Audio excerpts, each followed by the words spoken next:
Normalmente resulta sencillo descifrar cómo entra un criminal en el escenario de un crimen, pero en este caso distaba mucho de estar claro. Parecía como si el asesino se hubiera esfumado. Y quizá lo hiciera.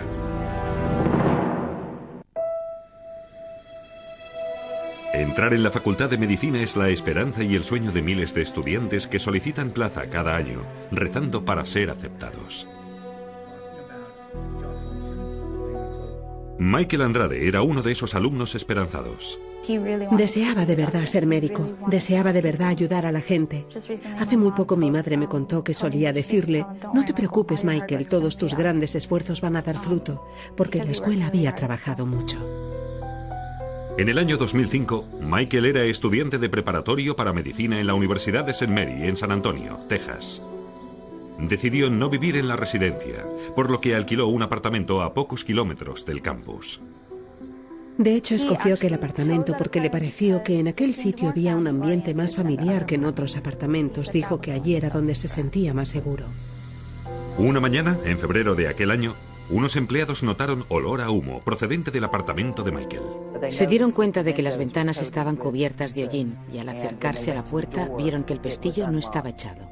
En cuanto abrieron la puerta principal, el humo salió a oleadas. Se vieron obligados a salir por culpa del humo y cuando volvieron a entrar encontraron al señor Andrade yaciendo en la cama. Michael Andrade estaba muerto. Había sido estrangulado. Su cuerpo estaba parcialmente quemado, pero muy poco comparado con lo que habría sido si el fuego se hubiera propagado. Fue hallado con uno de los brazos, concretamente el derecho, colocado debajo del cuerpo a la altura del cinturón. Al parecer, en algún momento había sido atado con las manos hacia atrás. No había signos de que se hubiera forzado la puerta, pero faltaban aparatos electrónicos. Había un equipo con altavoces que salían de la parte frontal y que parecían estar conectados a algo, y ese aparato había desaparecido. Sobre la mesa del ordenador había la demarcación perfecta del lugar que debía haber ocupado un ordenador. Lo que significaba que el ordenador había sido robado después de iniciarse el incendio. Y el fuego se prendió en 3 puntos distintos. La información que los investigadores de incendiarismo dieron desde el principio fue que el incendio probablemente no se había provocado con un acelerante. No fue gasolina. No fue líquido para encendedor. Nada que pudiera crear grandes llamas. Un incendio con grandes llamas. Un sillón orejero situado entre la cocina y la zona de comedor fue el origen de un fuego.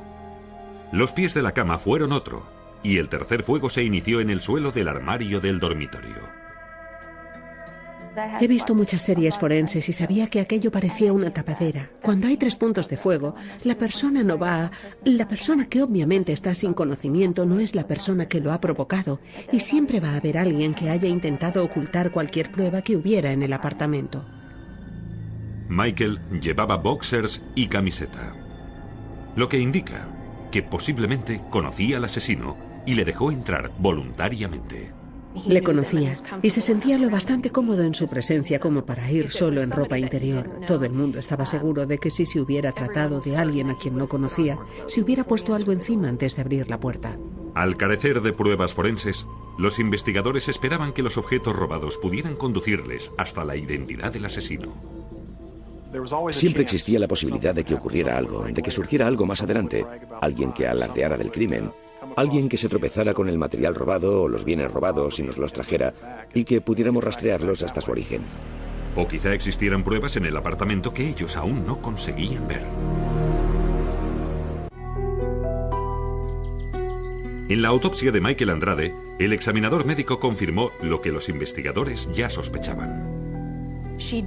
Descubrió que había sido asesinado antes de provocar el incendio porque no tenía humo en los pulmones. El depósito de hollín en todo el cuerpo indicaba que de hecho había muerto en aquella postura de bruces porque la acumulación de hollín era mucho más destacada en la parte posterior del cuerpo. La causa de la muerte fue estrangulamiento con un jirón de tela arrancado de la sábana. Y la doctora Dana encontró también aislamiento de fibra de vidrio en el cuerpo. Eso era algo singular, dado que existía muy poco daño estructural causado por el fuego.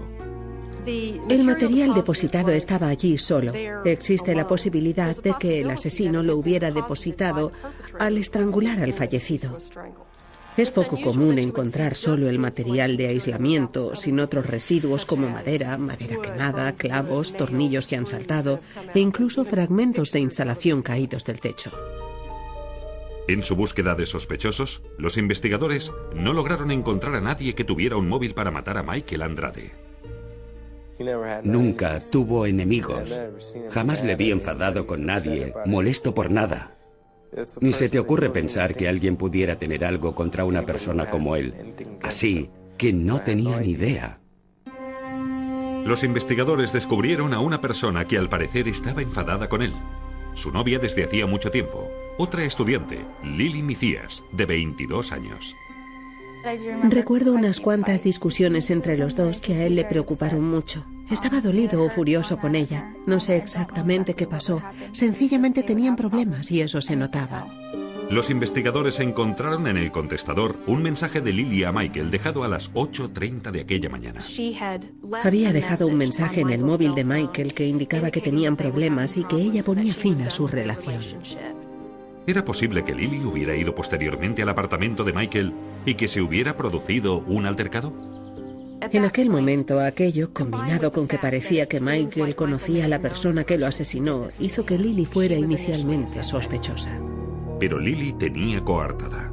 En la mañana de autos, Lily estaba trabajando en su empleo de media jornada y fue descartada como sospechosa. Se mostró muy cooperadora. Estaba dispuesta a prestar declaración, dispuesta a permitirnos registrar su apartamento y a dejar que registráramos su vehículo.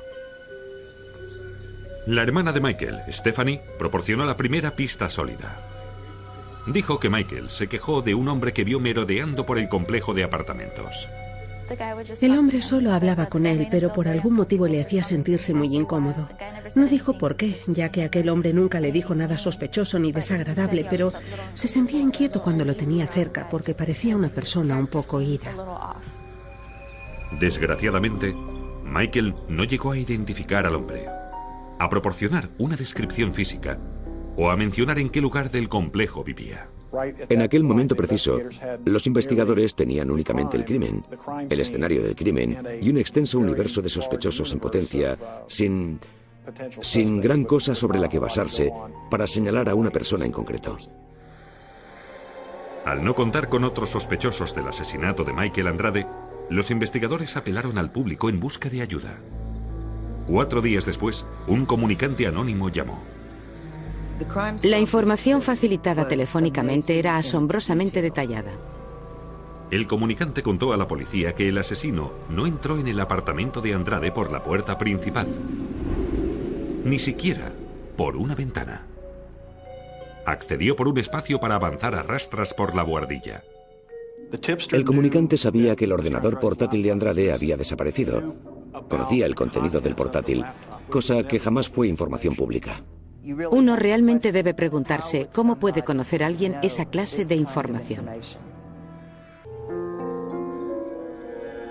Los investigadores recibieron un soplo anónimo en la investigación del asesinato de Michael Andrade, según el cual el asesino accedió al apartamento de Michael a través de un espacio para andar a rastras por la buhardilla. Y resultó que los investigadores encontraron una abertura en los paneles que daban a la buhardilla en el techo del armario de la habitación de Michael.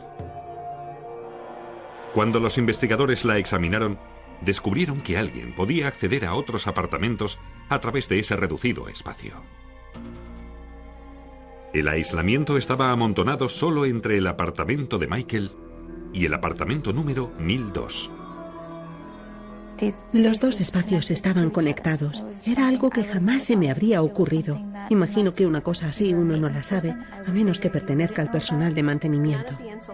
No se había tocado el aislamiento de ninguno de los demás apartamentos. El único apartamento en el que se había alterado el aislamiento era el apartamento de Michael Andrade. La inquilina del apartamento 1002 era María Solís, de 23 años, una madre soltera que vivía allí con su hijo de 3 años. Hola, ¿cómo está? Bien, ¿y usted? Muy bien.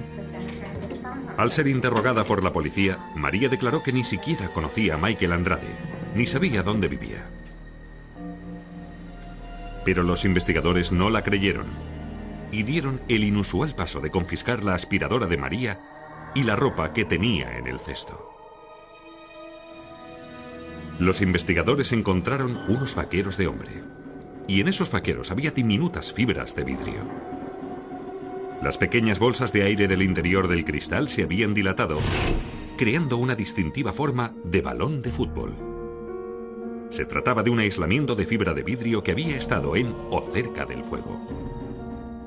Las pruebas no habían quedado destruidas. Estaban calcinadas, lo que les confería unas propiedades singulares, algo que pudo comparar con los residuos hallados en el escenario. El aislamiento carbonizado de aquellos vaqueros coincidía con el aislamiento calcinado hallado en el cuerpo de Michael Andrade. Aquel aislamiento era único. Era un aislamiento quemado, por lo tanto no era una situación en la que el acusado pudiera decir: he estado trabajando en una obra en construcción, por eso tenía ese aislamiento en la ropa. Enredados en el tubo de la aspiradora, los investigadores encontraron un hilo muy característico. Fibras negras de poliéster envolviendo fibras de algodón coloreadas con una inusual combinación de tinturas. Ese haz de fibras está compuesto por poliéster y algodón. Es una mezcla. Además, tiene el poliéster de color oscuro, que proporciona las características del color y aporta cierta resistencia al hilo. Ese hilo se correspondía con el hilo hallado alrededor del cuello de Michael. Coincidía con la sábana de su cama, que había sido rasgada y usada como ligadura. A nivel microscópico, fue el dibujo que presentaban los hilos los que consiguió darme esa apariencia característica o singular asociada al tejido de las sábanas. Además, en el apartamento de María, los investigadores encontraron una cámara de vídeo y las llaves de una camioneta Ford. La cinta de vídeo contenía imágenes de la familia de Michael Andrade, lo que probaba que la cámara era de Michael. Y las llaves del vehículo también eran de Michael. La camioneta del señor Andrade era una Ford F-150 y aquellas llaves eran de un Ford. Bajamos con el mando a distancia de la alarma que había en el juego de llaves y abrimos su camioneta. Los investigadores se encararon con María Solís y le preguntaron de quién eran los vaqueros de hombre hallados en su cesto de la ropa sucia. Tras haber sido amenazada con un procesamiento, María Solís cambió su versión. Admitió entonces que convivía con un hombre, Joe Luna, de 25 años. Había conocido a Luna a través de Internet y a mí me pareció que estaba desesperada por mantener relaciones con un hombre. Y se aferró a Joe Luna en lo que creo era una relación muy manipuladora. María aseguró que no sabía nada del pasado criminal de Joe Luna, que había cumplido condena de 5 años en la cárcel por robo de coche y agresión con agravantes a un agente de policía. Y Joe Luna estaba en busca y captura por una serie de allanamientos de morada que guardaban una gran similitud con el caso de Michael Andrade. Entraba en las casas, cortaba las sábanas y ataba a las personas que había en la casa con esas tiras de tela de las sábanas. Había aterrorizado a 5 personas distintas, 3 de ellas miembros de familias con hijos. Los ataba, empleaba armas, los amenazaba y les robaba. Brooke Envik fue víctima de uno de esos allanamientos de morada. Es algo indescriptible. Imaginas que tu hogar es el sitio donde estás a salvo. Después del robo, Brooke encontró pruebas forenses que el delincuente había dejado a su paso. Nos fijamos en que había 2 colillas de cigarrillo en el garaje. Nosotros no fumamos y ninguno de los amigos que había estado recientemente en casa fumaba. El ADN de la saliva de las colillas coincidió con Joe Luna. Me resulta sorprendente que alguien deje atrás su ADN, que deje a su paso casi despreocupadamente colillas de cigarrillo, de los cigarrillos que se había estado fumando. Solo 5 días después del asesinato de Michael Andrade, Joe Luna fue arrestado y acusado del crimen. ¿Ha matado a su vecino? No pienso matar a nadie y punto. Nunca me he visto en una situación en la que haya tenido que hacer algo semejante. A pesar de sus negativas, Joe Luna se enfrentaba a una posible sentencia de muerte. Las pruebas forenses trazaban una clara imagen de los movimientos de Joe Luna la mañana del asesinato de Michael Andrade. Los fiscales creen que Joe Luna pasaba gran parte de su tiempo en el interior del apartamento de su novia, dado que sabía que existían órdenes de arresto contra él por los casos de robo. Al no tener nada que hacer, descubrió que había un espacio para moverse a rastras en la buhardilla, sobre el apartamento.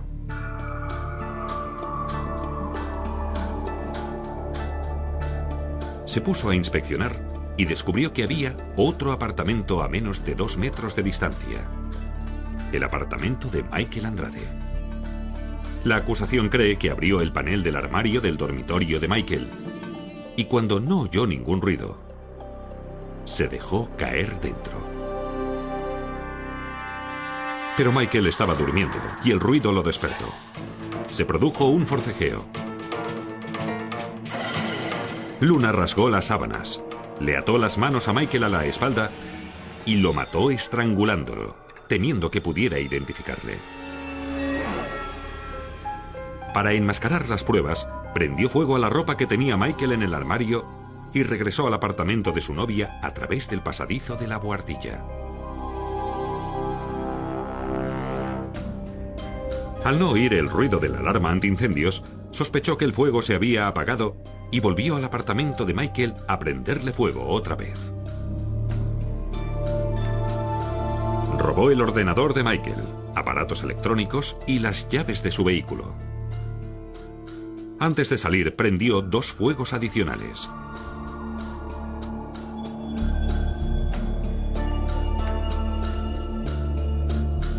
Cuando Luna regresó al apartamento de su novia, le cayeron fibras del apartamento de Michael que trató de eliminar con la aspiradora de su novia. Y echó al cesto de la ropa sucia los vaqueros que llevaban adherido el aislamiento quemado. Que un investigador cuente con esa prueba forense en el bolsillo trasero de tus pantalones es algo que no puedes rebatir. Cuando llevas algo en la ropa, es un obstáculo demasiado grande para decir, yo no lo he hecho. Durante su interrogatorio policial, María Solís acabó admitiendo que Luna había confesado. Me dijo, bueno, entré en un apartamento y luego, cuando entré, había alguien allí. Y yo le dije, vale. Y me dijo, pero es que me vio. Y yo, ¿y? Pues que tuve que hacer lo que tuve que hacer. Yo le dije, ¿qué quieres decir con eso? ¿Qué pensó usted en ese momento que había hecho? Que había hecho daño a alguien. Que le había hecho a ese chico lo que había dicho. No quiero decir esa palabra de 6 letras. Me gustaría que dijera esa palabra. Que le había quitado la vida a esa persona. Joe Luna se enfrentaba a un juicio insistiendo en que era inocente. Pero las pruebas forenses le obligaron a cambiar de idea. Las pruebas de las fibras que se encontraron y las pruebas de las fibras que yo había examinado eran al parecer tan convincentes que el acusado no quiso seguir adelante con el caso, cosa bastante inusual en un juicio para la pena capital. O sea que Luna cambió su alegato al de culpabilidad y admitió lo que había hecho ante un tribunal abierto. Señor Luna, ¿cómo se declara de los cargos de asesinato capital? Culpable. Declaró que había disfrutado con aquello, que vivía para la subida de adrenalina que le proporcionaba victimizar a las personas y salir impune de ello. No logro imaginar el terror que ese joven tuvo que pasar. Y sinceramente, no creo que haya nada peor que ver salir a un Joe Luna de tu armario. En marzo de 2006, Luna pidió al jurado que le impusiera la pena de muerte. Y ellos de buena gana lo complacieron. En nuestra sociedad existen ciertas personas que han perdido totalmente el derecho a vivir entre nosotros a causa de sus propios actos y decisiones. Joe Luna es una de esas personas. Paradójicamente, Joe Luna intentó disimular su crimen quemando las pruebas, pero no las destruyó, sino que consiguió que esas minúsculas fibras de vidrio resultaran aún más evidentes. Nunca pensé que lo atraparían de esa manera y que las pruebas estuvieran en una aspiradora. Hay que tener las pruebas forenses. Hay que tener una evidencia que sea irrefutable. Hay que tener unas pruebas que no puedan mentirte. Como mi antiguo profesor dijo una vez, el crimen perfecto no existe. Puedes trazar un plan, puedes calcular, puedes intentar manipular las circunstancias o el entorno, pero siempre dejarás atrás algún fragmento de prueba residual. Había estado fumando. Solo 5 días después del asesinato de Michael Andrade, Joe Luna fue arrestado y acusado del crimen. ¿Ha matado a su vecino? No pienso matar a nadie y punto. Nunca me he visto en una situación en la que haya tenido que hacer algo semejante. A pesar de sus negativas, Joe Luna se enfrentaba a una posible sentencia de muerte. Las pruebas forenses trazaban una clara imagen de los movimientos de Joe Luna la mañana del asesinato de Michael Andrade. Los fiscales creen que Joe Luna pasaba gran parte de su tiempo en el interior del apartamento de su novia, dado que sabía que existían órdenes de arresto contra él por los casos de robo. Al no tener nada que hacer, descubrió que había un espacio para moverse a rastras en la buhardilla, sobre el apartamento.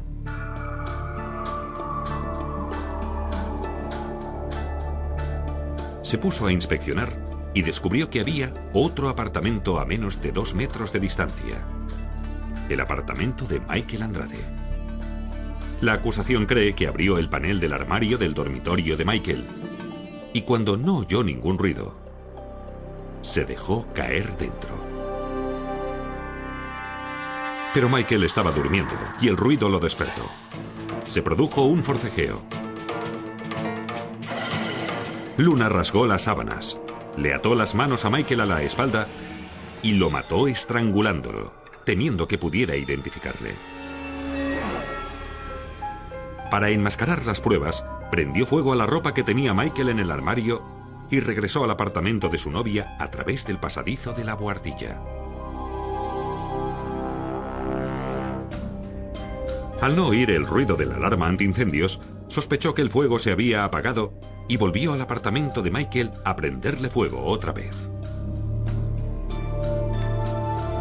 Robó el ordenador de Michael, aparatos electrónicos y las llaves de su vehículo. Antes de salir, prendió 2 fuegos adicionales.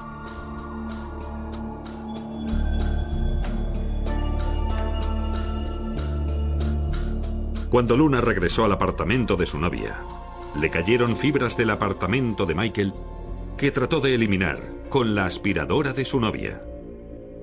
Y echó al cesto de la ropa sucia los vaqueros que llevaban adherido el aislamiento quemado. Que un investigador cuente con esa prueba forense en el bolsillo trasero de tus pantalones es algo que no puedes rebatir. Cuando llevas algo en la ropa, es un obstáculo demasiado grande para decir, yo no lo he hecho. Durante su interrogatorio policial, María Solís acabó admitiendo que Luna había confesado. Me dijo, bueno, entré en un apartamento. Y luego, cuando entré, había alguien allí. Y yo le dije, vale. Y me dijo, pero es que me vio.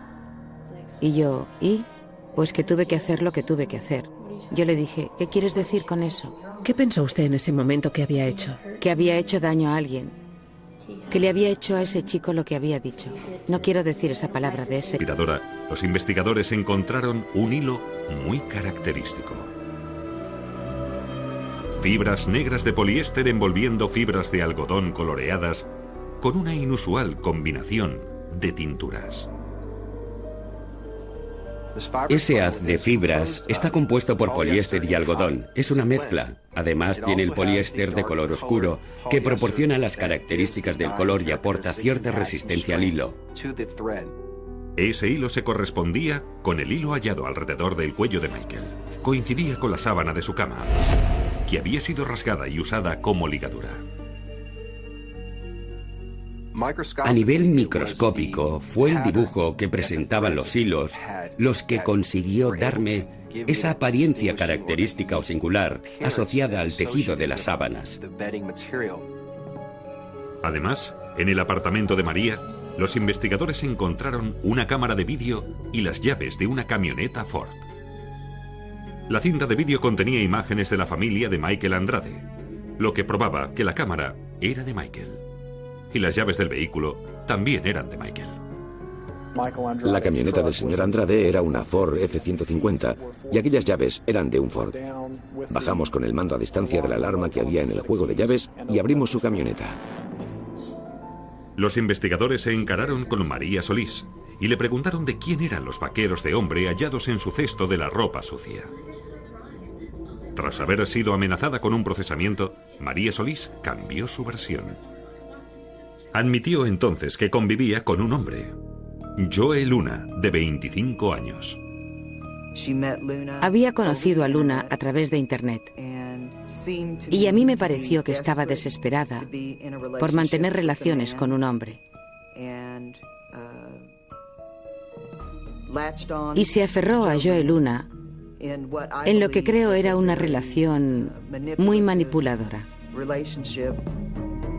María aseguró que no sabía nada del pasado criminal de Joe Luna, que había cumplido condena de 5 años en la cárcel por robo de coche y agresión con agravantes a un agente de policía.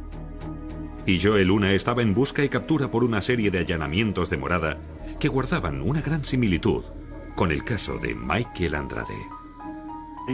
Entraba en las casas, cortaba las sábanas y ataba a las personas que había en la casa con esas tiras de tela de las sábanas.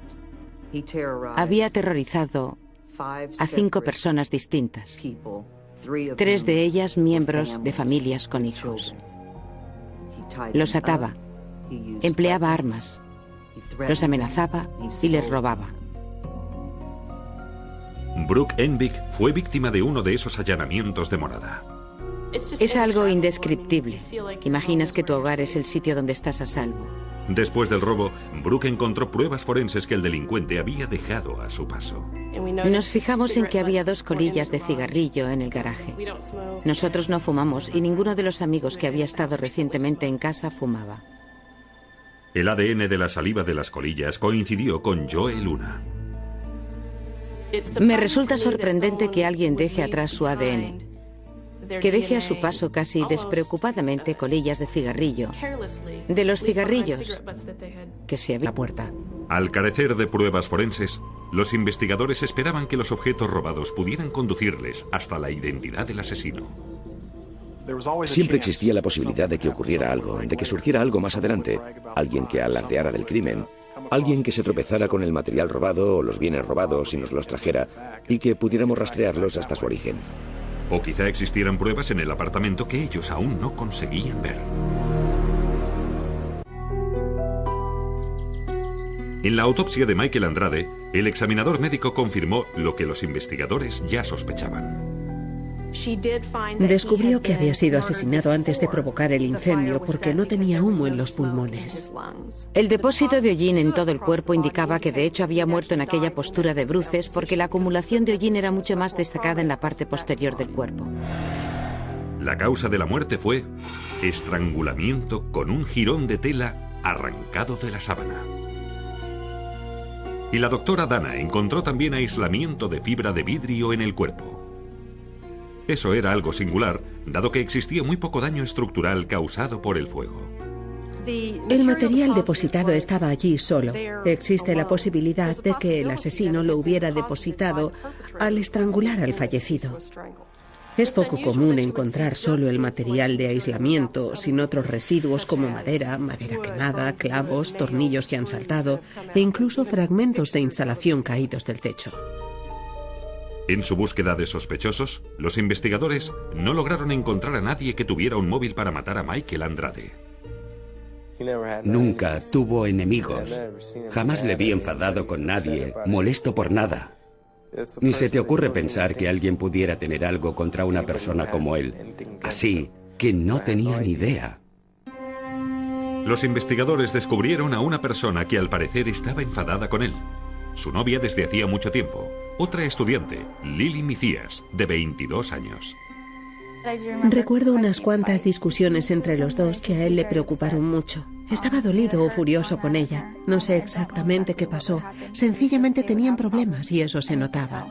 Los investigadores encontraron en el contestador un mensaje de Lily a Michael dejado a las 8:30 de aquella mañana.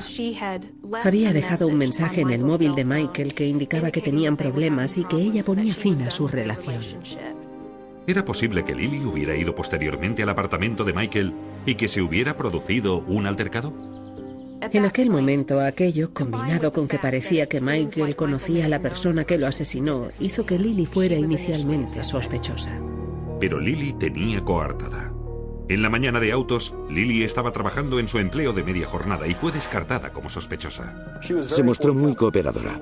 Estaba dispuesta a prestar declaración, dispuesta a permitirnos registrar su apartamento y a dejar que registráramos su vehículo.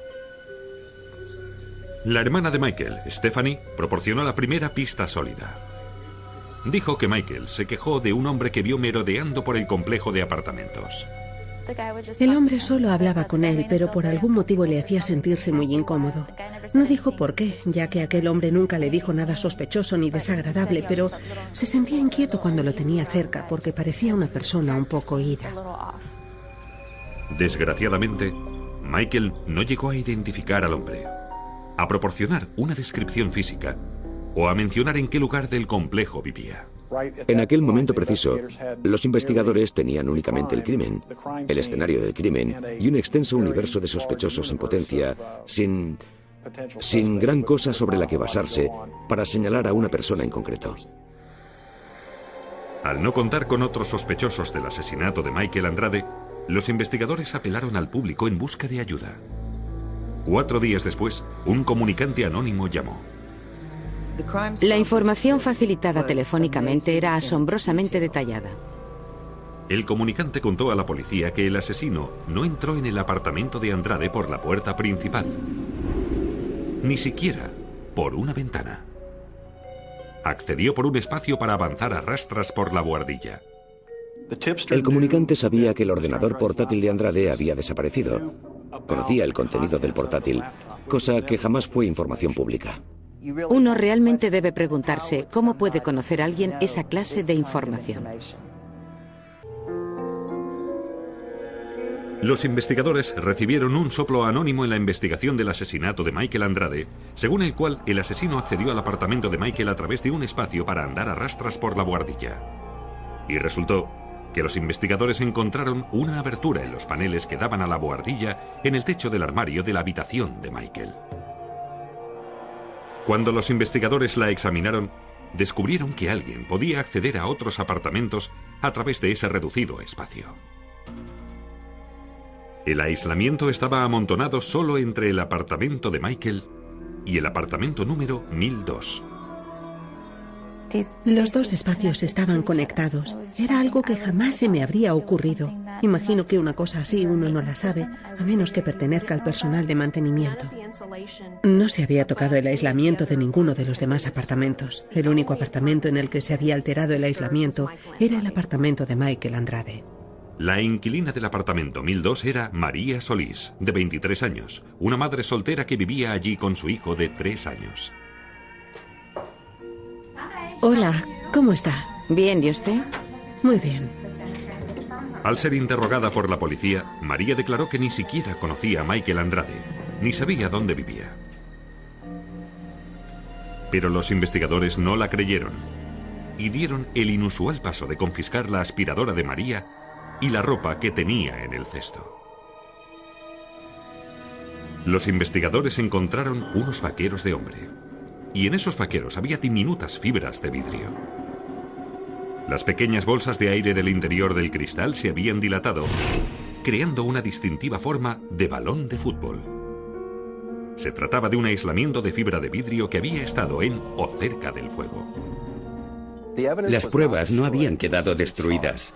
Estaban calcinadas, lo que les confería unas propiedades singulares, algo que pudo comparar con los residuos hallados en el escenario. El aislamiento carbonizado de aquellos vaqueros coincidía con el aislamiento calcinado hallado en el cuerpo de Michael Andrade. Aquel aislamiento era único. Era un aislamiento quemado, por lo tanto no era una situación en la que el acusado pudiera decir: he estado trabajando en una obra en construcción, por eso tenía ese aislamiento en la ropa. Enredados en el tubo de las... Normalmente resulta sencillo descifrar cómo entra un criminal en el escenario de un crimen, pero en este caso distaba mucho de estar claro. Parecía como si el asesino se hubiera esfumado. Y quizá lo hiciera.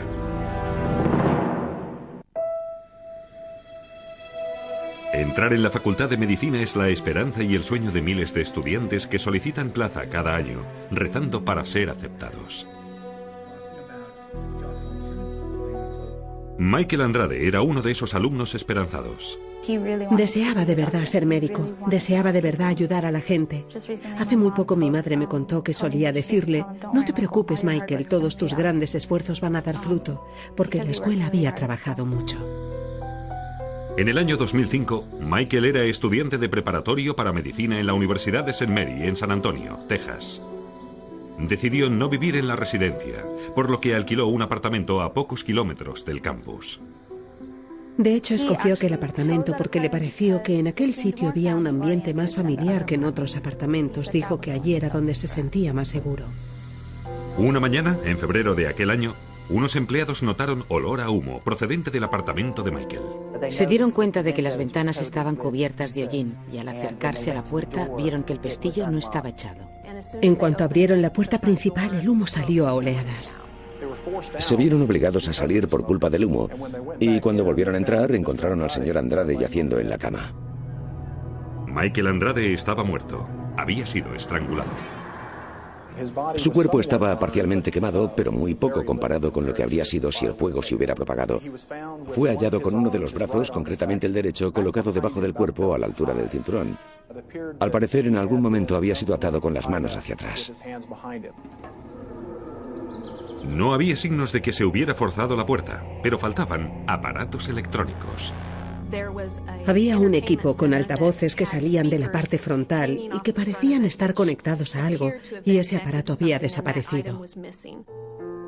Sobre la mesa del ordenador había la demarcación perfecta del lugar que debía haber ocupado un ordenador. Lo que significaba que el ordenador había sido robado después de iniciarse el incendio. Y el fuego se prendió en 3 puntos distintos. La información que los investigadores de incendiarismo dieron desde el principio fue que el incendio probablemente no se había provocado con un acelerante. No fue gasolina, no fue líquido para encendedor, nada que pudiera crear grandes llamas. Un incendio con grandes llamas. Un sillón orejero situado entre la cocina y la zona de comedor fue el origen de un fuego.